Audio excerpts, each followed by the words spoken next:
Welcome to this special presentation of the CEC report, which today is on investing for a fusion economy.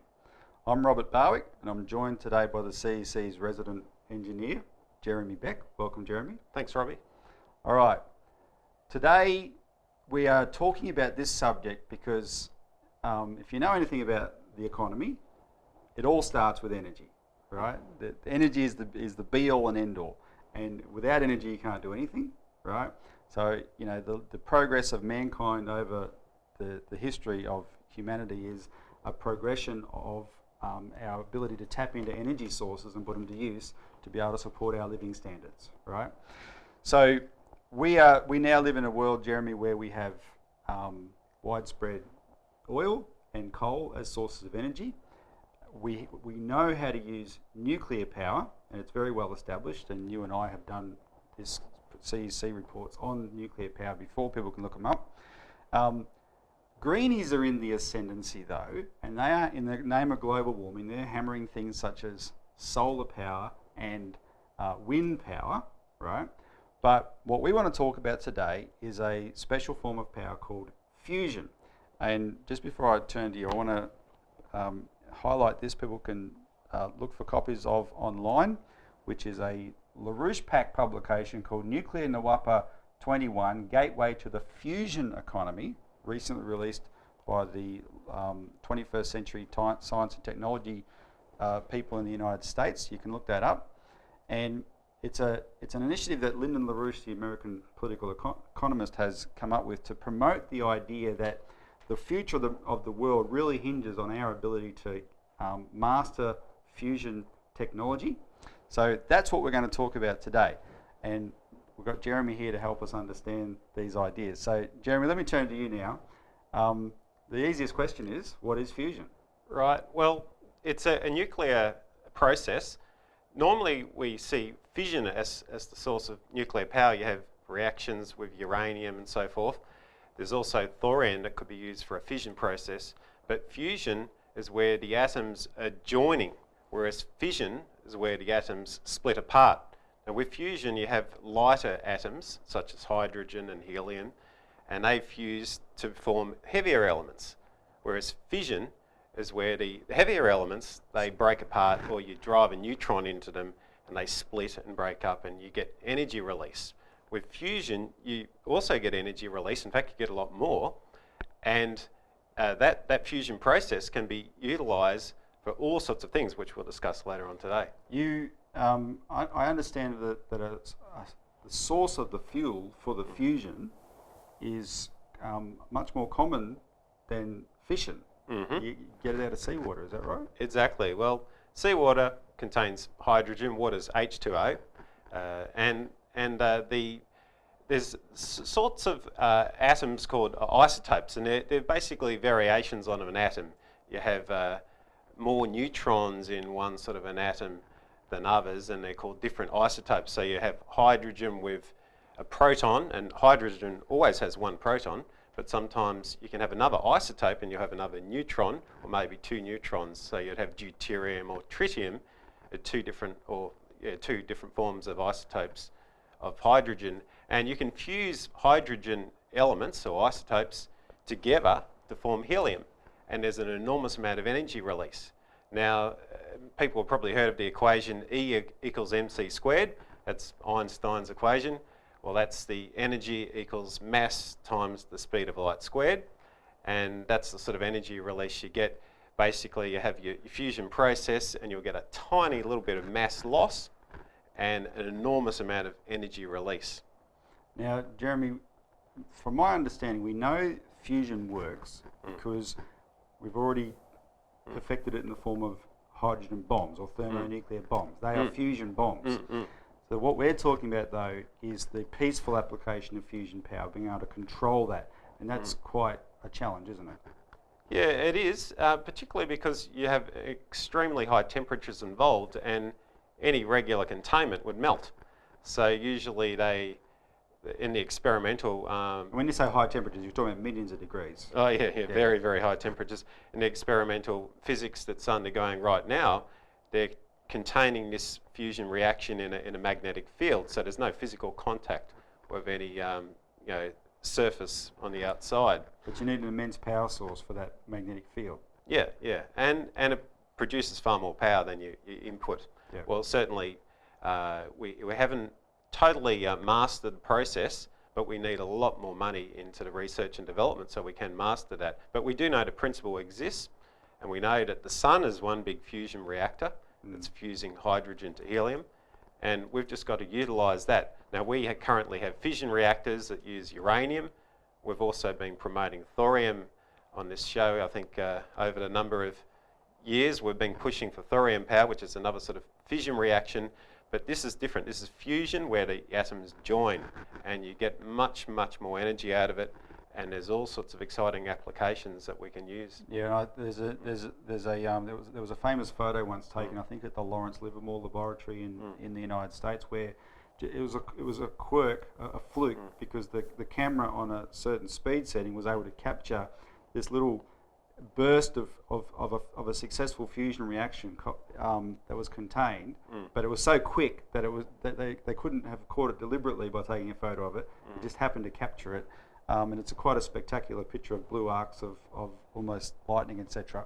So we know that we're on the right path, right? It's just a case of perfecting it.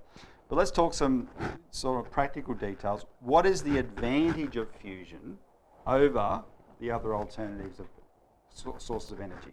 Sure. Well, we talk about energy flux density, and we've mentioned that a bit on the show in the past, but that's the advantage. You have an enormous energy flux density. Now, flux is a flow, so you have an energy flow. And if you compare, say, the energy flux density of burning wood or burning coal, you would need about 2 million tonnes of coal to produce the same energy as with fusion. You'd only need, say, a half tonne of deuterium, an isotope of hydrogen, to produce the same amount of energy. Or in terms of fission, you could have 30 tonnes of uranium oxide. So fusion is much, much more powerful again from the fission. So coal was an increase in energy density over wood. Oil was an increase over coal. Nuclear fission was a big increase over oil, and now fusion is another big step up again. Yeah, it's a huge step up, and that gives us an advantage because we need less infrastructure for the same amount of energy produced. And if you're trying to produce energy with, say, wind turbines, there's not a huge amount of energy in the wind. There's an enormous amount over the world, but in any one spot there's only a small amount. You're capturing it just with this windmill going around. There's no density to it, it's dissipated. Yeah, it's dissipated right across the... If you try to tap the totality of all the wind around the world, it'd be enormous, but you can't get it all. You only get a tiny, tiny fraction of that wind turbine going around. It's dissipated, and you need an enormous amount of infrastructure. Those wind turbines are enormous things. And those wind turbines are made out of all sorts of material that have to be mined, and there's a lot of energy that go into it. Same with solar cells. These cells, they require an enormous amount of energy. They're made in factories in China that use coal-fired power stations. You can't use solar power to manufacture solar cells. So, you need a lot of infrastructure, a lot of man-hours in terms of labour. There's an enormous amount of effort that goes into to getting energy from your low energy flux density sources, and then you get improvements as you move up the scale into coal and oil and gas, and fission, and then fusion again is the next step up.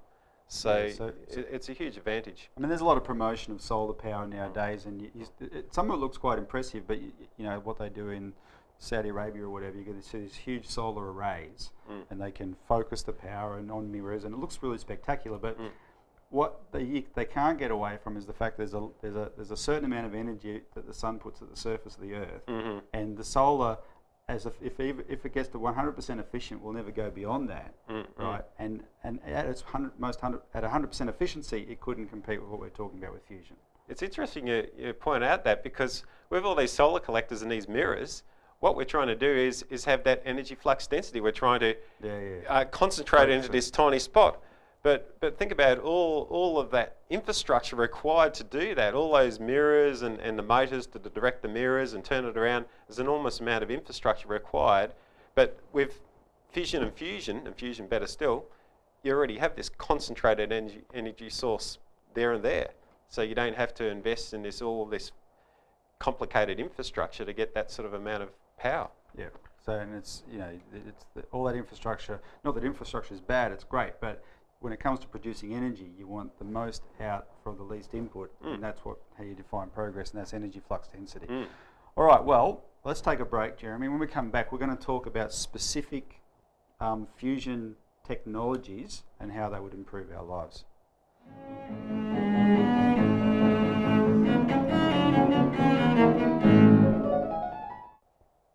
Welcome back to this special presentation of the CEC report on investing for a fusion economy.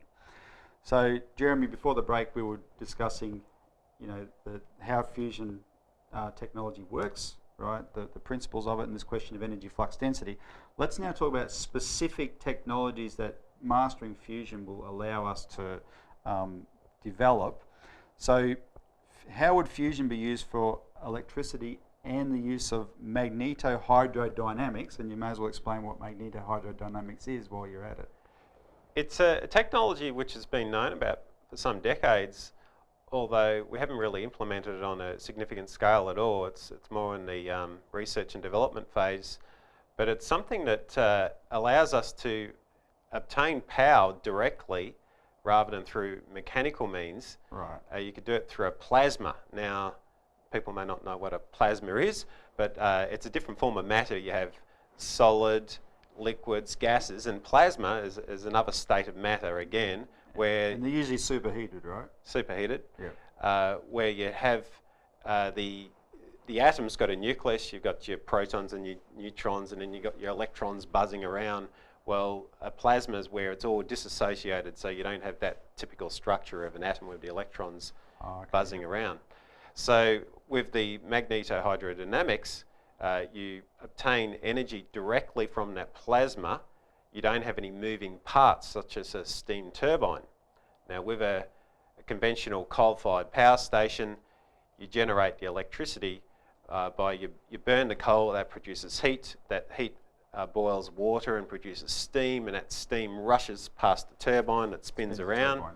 And then you've got moving parts, and you've got bearings on those turbines and so forth. But with magnetohydrodynamics, you don't have those moving parts. You create the electricity directly from a plasma and the reactions with the electrons and so forth, right down to the nuclear physics. So you don't have that extra expense of all these different moving parts. It's much more efficient.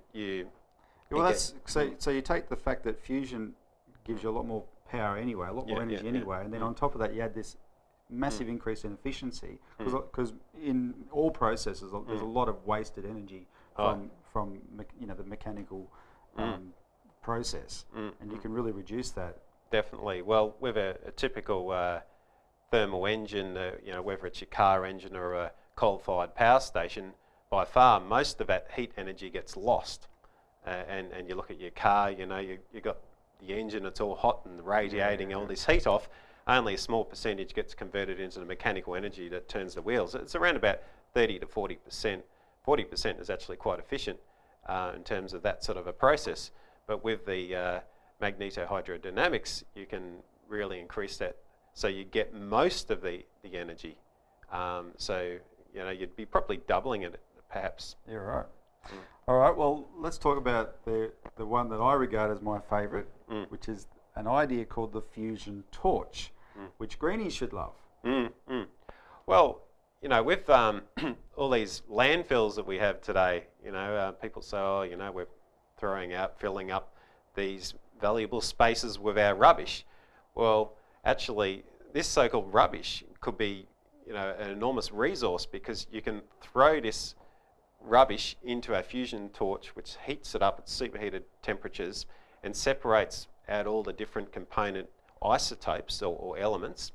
So you could separate out your aluminium from your iron, from all the rare metals that happen to be in some of the goods, electronic goods that we might discard.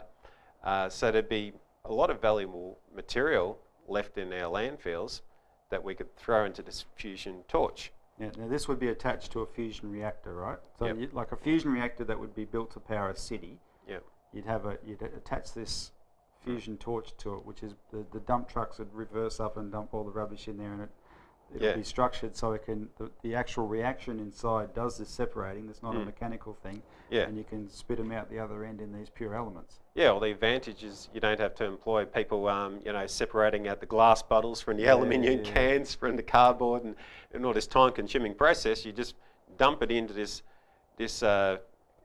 fusion torch, which is it's literally a plasma of superheated plasma, and the way it'd function, you'd separate the various different elements out, and some of the elements you'd end up using because they're valuable, and others you can discard quite easily.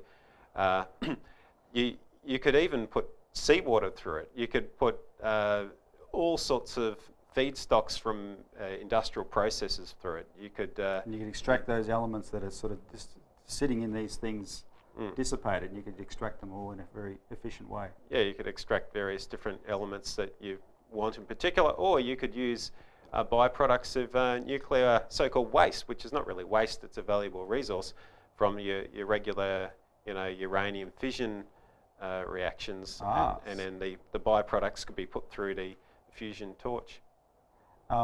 Also, I understand a lot of landfill is nappies. As the father of a 2-year-old, would you get valuable resources out of nappies?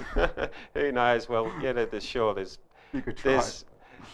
It'd all be vaporised into a plasma, and it'd certainly sanitise it. Come out. Okay. There'd be no germs coming through the end of the process. Okay, and let's talk about the transmutation of elements, which harks back to the old days of alchemy, the idea of trying to turn things into gold. Fusion actually gives you powers like that. Well, this is, I find, quite exciting because you could potentially transform numerous elements into other elements. So far, there's been experiments with what's called petawatt lasers, very high-powered lasers.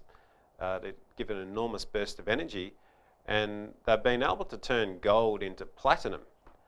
Now, who knows what's possible? We need to do a lot more research and development, but maybe we could turn common metals such as aluminium or steel, maybe we could turn them into some of the rare metals that we need in our industrial processes, into platinum or silver or what have you. Yeah, something that's practical, not just gold.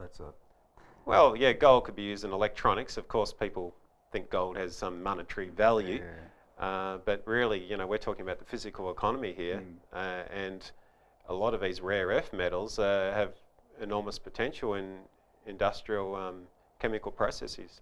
Yeah, and you can see this whole thing would revolutionise the way that the daily society functions if we had this kind of technology. All right, well, listen, let's take another break. When we come back, we've got a few other applications we can talk about, including peaceful nuclear explosions.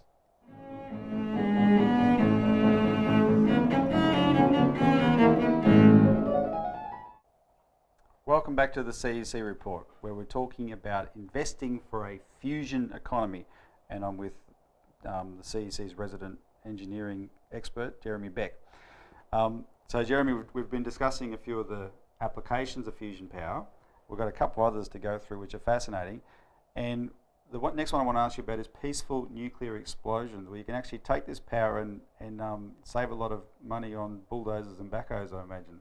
Quite exciting, really, for a lot of the projects that we have in mind, such as the NAWAPA project, which is the massive water diversion project in the United States.